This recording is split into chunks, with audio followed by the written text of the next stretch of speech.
How do you follow up the best single episode in animated superhero media history?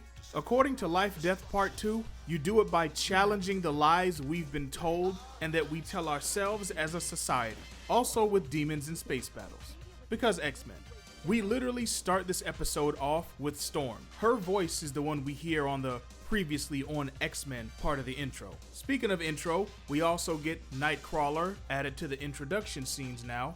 Finally. We also get shots of Bishop fighting Nimrod, another shot of Cable versus Apocalypse, we see Gladiator and the rest of the Shi'ar Imperial Guard, and a recreation of Lilandra kissing Professor X from the original animated series. Once the unskippable intro ends, we then quickly cut to a space fight involving the Kree, led by Ronan the Accuser, versus the Shi'ar Empire, led by Lady Deathbird and her Imperial forces, including Gladiator, who's always a beast. Deathbird is serving premium cuts of cunt, and I am here for it. But we gotta cut this HBIC display short because Lilandra has to inform the Shi'ar Empire that she is to be wed.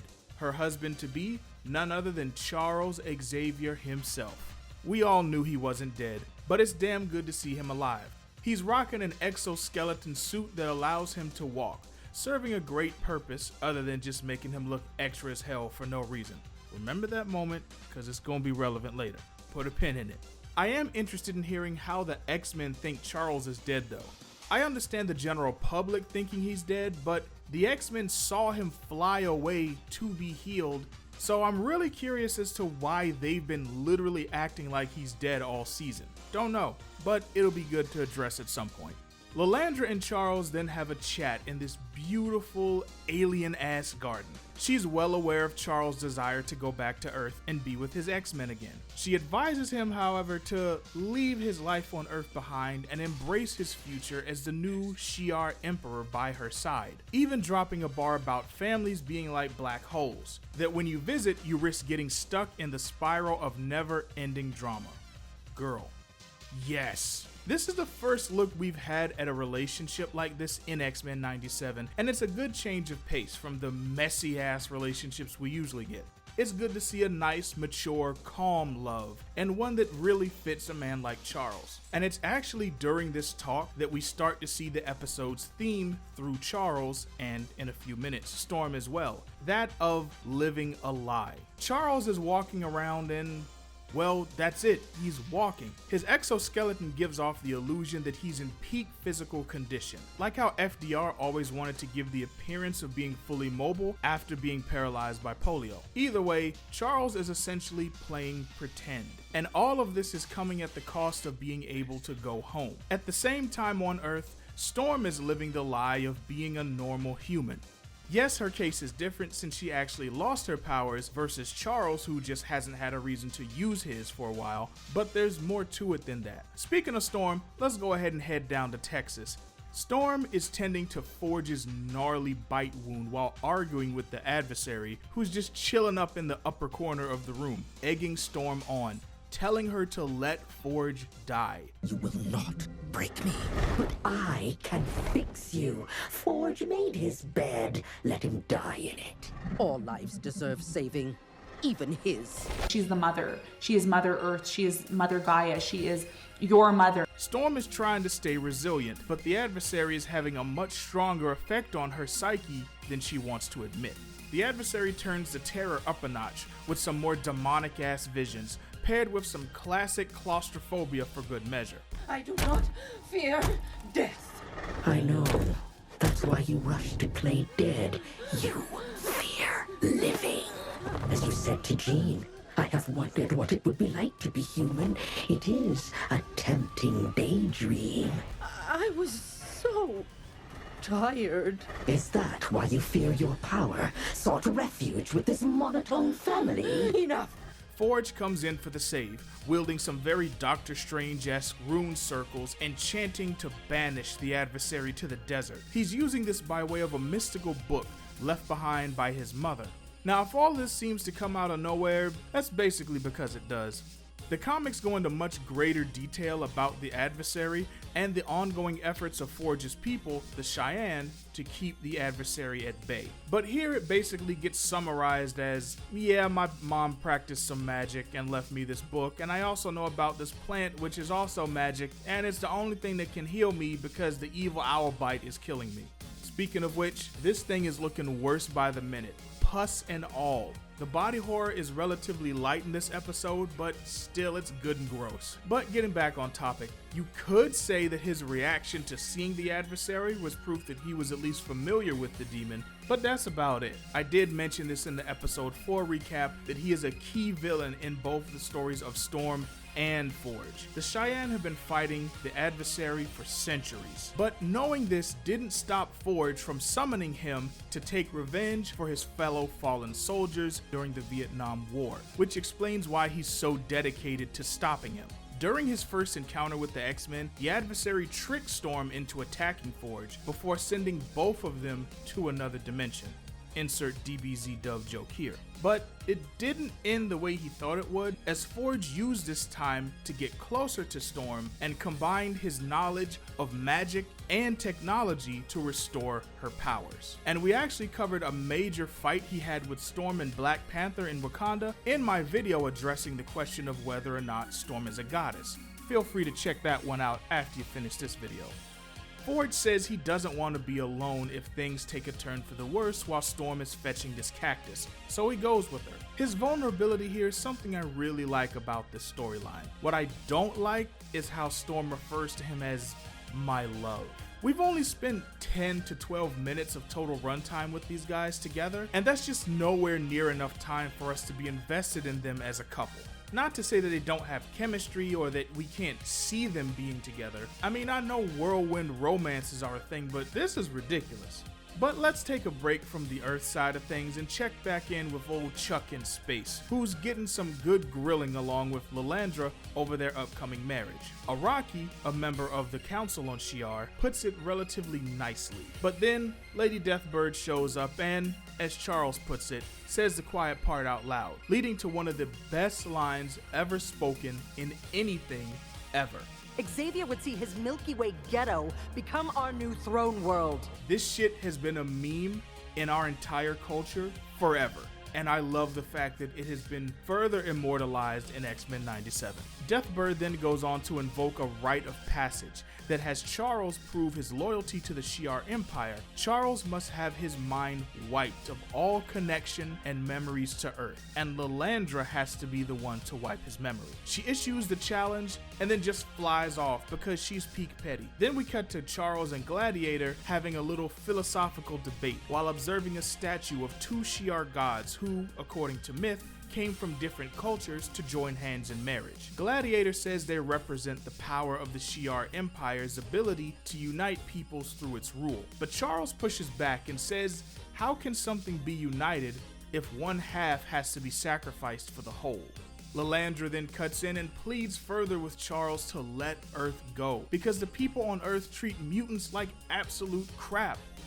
And she's right, we do treat each other like crap. Charles has the opportunity of a lifetime here, ruling a galaxy beside the love of his life. Why would he want to give that up to go back to being spat on and persecuted by the very people who owe him their lives? That rant Cyclops had last week is really starting to hit home more and more, and it looks like Charles is actually considering it. I can't blame him. Back on Earth, Forge and Storm reach the cave where the special magic cactus is, and it's actually being held in an old munitions bunker from the Civil War and Plains War. Storm asks why would Forge's people let the very people who came to destroy them build something on their land, and Forge says they thought that they were here to help, just like he told Storm that he would help.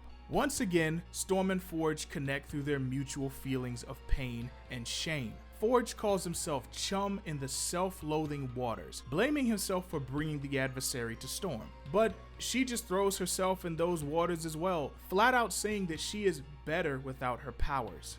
Forge hears that and likens it to something he heard in childhood, about a lie that the Europeans used that was more dangerous than bullets or smallpox blankets. Now, for all of y'all who love when the X-Men gets deep with its social commentary, you gonna be eating good off this episode.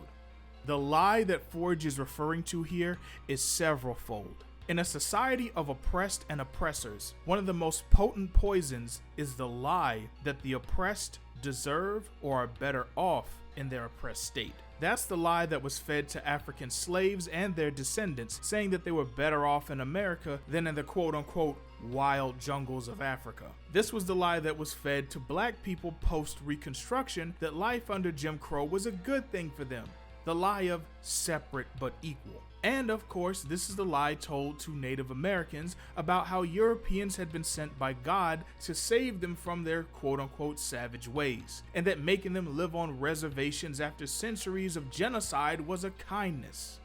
But the thing about a lie is, it only works if a person believes it. And we see Storm accepting the lie, believing and living the lie, believing that she's better off without her gifts, that not having her powers makes things right somehow, as now she's not drawing the hatred of the very humans that she often uses her powers to protect and save. And that lie comes off the back of another, one of constantly living a subdued existence. And when I say this, I don't mean Storm should just be doing whatever she wants with her powers, because I always make it clear in these videos how Storm holding back is part of her respect for life and the natural balance of Earth.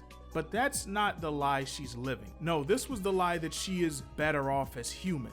A viewer of mine recently pointed out that the owl that Storm notices in episode 4, which we now know to be the adversary, was actually present all the way back in episode 2. When Storm first lost her powers, she looks up reaching for the sky, and we see the owl. The adversary is a literal demon, but also a representation of Storm's innermost demons. While Storm has convinced herself that life as a regular human is better, Charles is pretending that he can fucking walk to give off the appearance of physical strength to a group of people who would sooner spit on his corpse than accept him as one of their own. Even though he is a telepathic titan who could literally have them walk to the beat of his drum, he's believing a lie so powerful that it's making him consider abandoning his home planet and his life's mission of making a world where mutants and humans can live together in harmony. And here's where the lie really gets real, because the truth is, he's not even accepted.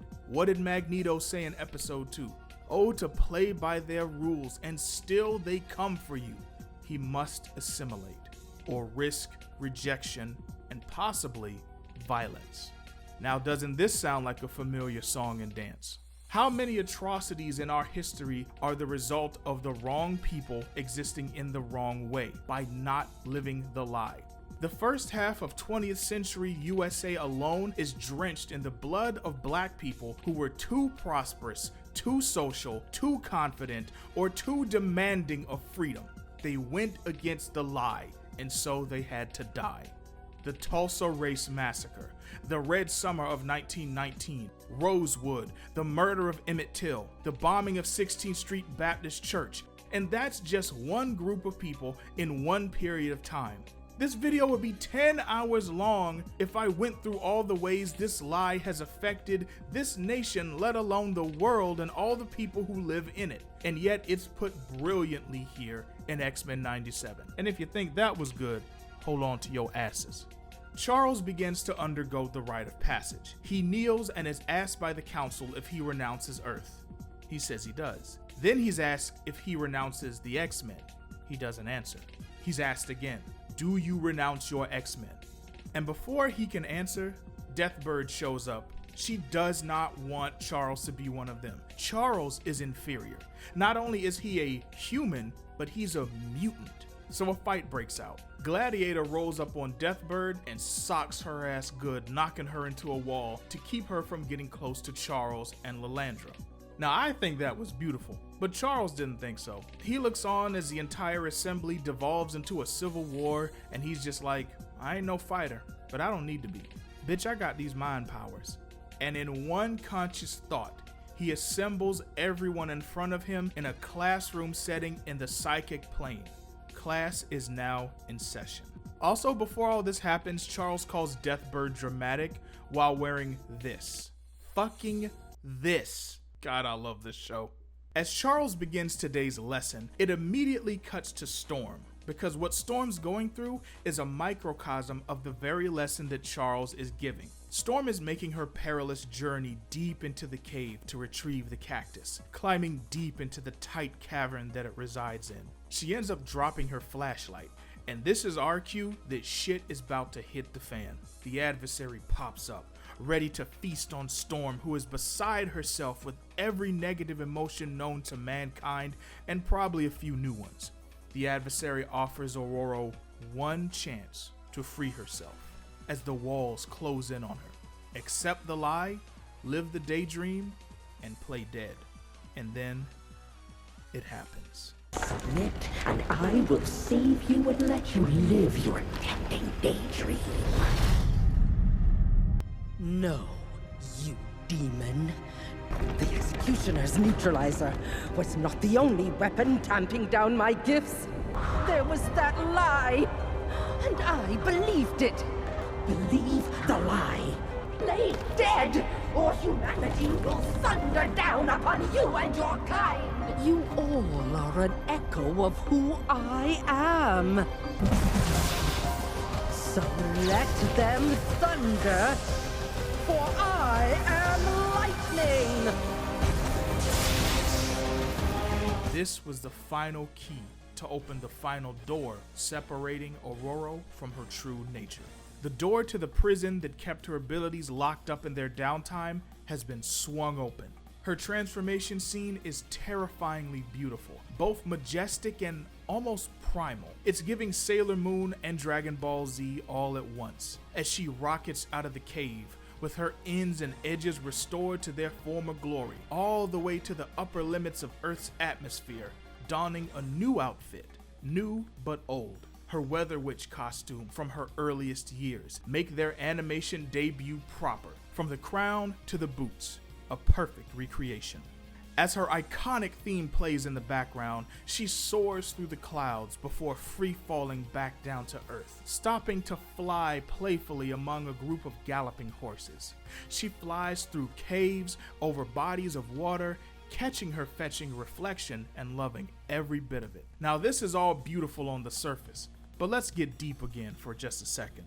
Earlier, I mentioned Emmett Till's murder, and honestly, I thought of him a lot during this whole thing. I thought of how his mother Mamie tried to instruct him on how to carry himself down in Mississippi, where he was going to visit family for the first time. I told him to be sure to say yes, sir, and no, sir. That was one of the first things I told him. And then I told him, I said, if you meet a white woman, you do not look at her. You drop your head. I said, if necessary, you step off the sidewalk and let her pass. That scared us half to death. Why? Oh, my goodness. Listen, a white woman in Mississippi? Oh. No, it's better to play with a rattlesnake. I figured if we had gotten caught, they had caught up with us that night, they would have whipped us. But murder never crossed my mind. That one act of boyhood innocence was interpreted as an attack on the quote-unquote Southern way of life, that this young black boy had not believed the lie, and that cost him his life. When Storm ascends to her wonderful Weather Witch goddess self, it's so powerful as an in-universe scene, but I also think she's flying for us. Not just black people, although definitely black people, but for all downtrodden, oppressed, or marginalized people who have been fed lies to think that we need to be small. All the victims of violence who dared to be their wonderfully made selves even for a moment and paid the ultimate price for it. Those who never got to experience a society that would even begin to open up to the possibility of seeing their humanity lived out loud. And when she smiles at her reflection, when she's in awe of her own beauty and majesty, she's commanding all of us to do the same in love. And well, Storm already said it best in episode 2. Heed my commands and you shall survive. I think this is saying something to all of us, to not forget who you are, but rather embrace it, reject the lie. And sometimes it's better to live out loud in danger than to merely exist, holding yourself back. After this beautiful display, we cut back to Casa de Forge, where Storm is applying the life-saving salve made from the magic cactus. Yes, that is a sentence that I said with a straight face. The two reflect on their victory and the defeat of their collective demons, both real and figurative. They even think about using this time to go on a nice vacation. But any talk of a romantic getaway is cut off at the knees as they turn on the TV just in time to learn of the Genosha massacre. But we're not done yet, because our boy Charles is in the middle of preaching, or rather teaching, a lesson that no amount of petty and messy evil purple owls can interrupt. Demerits, Deathbird, raise your hand. Here Charles gives an impassioned and well-reasoned argument about how the Shi'ar Empire is, as he puts it, a snake oil racket. God, that's such an old man phrase, I love it. The power of your empire is in truth a harvest of stolen worlds. Younger cultures that, had they not been tilled to death, would now be empires rivaling your own. Fearing this, you strike at the knees and claim you can help them walk again. But only if they assimilate. Even you Terrans claim might is right. The rhyme that sells the lie. Who made up these silly rules? We did, beloved. Playing make-believe. This motherfucker don't miss. Earlier in the episode, Charles asked Lilandra if she were accusing him of playing make-believe with the Xmen, and she responds by saying all rulers play make-believe. She pretends to be a perfect empress so that her people can feel more secure. But Xavier's words are actually resonating with the council. He starts wrapping up by stating that they're all young people in an old universe. They're products of ancient stardust and children of the atom. And then... Gambit? Oh, my children of the atom, destroyed! No! No! The vision of pure death shocks Charles out of the astral plane. He awakens with renewed vigor and knowledge of the Genoshan massacre, determined to return to Earth, to his Xmen, no matter the cost. We end the episode on a stinger of Bolivar Trask running from something or someone. He tells the figure chasing him that he gave him what he wanted, the DNA needed to access Master Mode. He begs to be killed for what happened in Genosha, but the figure reveals himself to us as none other than Sinister, and he's not about to let the Doctor go that easily. So where does that leave us? Well, it leaves us with the perfect follow-up to Remember It, where the last episode was a drama-filled, blood-soaked, emotional roller coaster. This one was more cerebral, philosophical, and spiritual, with a powerful, resonant message that hits on multiple fronts. This episode isn't without its critiques, though. My critiques lie with its adaptation of Lifedeath. As I mentioned before, the romance with Storm and Forge, while it does show promise, doesn't really hit as hard as it should because we just haven't spent enough time with them as characters. Though to be fair, they didn't do anything as dramatic as have a deep, passionate kiss or anything. That would have just taken me completely out of it. So maybe it's not that bad. I'm here to see where their relationship goes. Then there's the Ascension scene. Now don't get me wrong, it was beautiful. Seeing Storm reclaim her identity and elevate it was nothing short of masterful. And call me crazy, but I think the fact that she was able to vanquish the adversary with a bolt of lightning where it could only be previously affected by spells might just be a piece of evidence that we're entering into a more mystical era of Storm going forward. I doubt this will be the last time we see the adversary as well. And if you're following the current comics, then you know that there's recently been a big reveal regarding the adversary that I absolutely will not spoil here. He's most definitely coming back.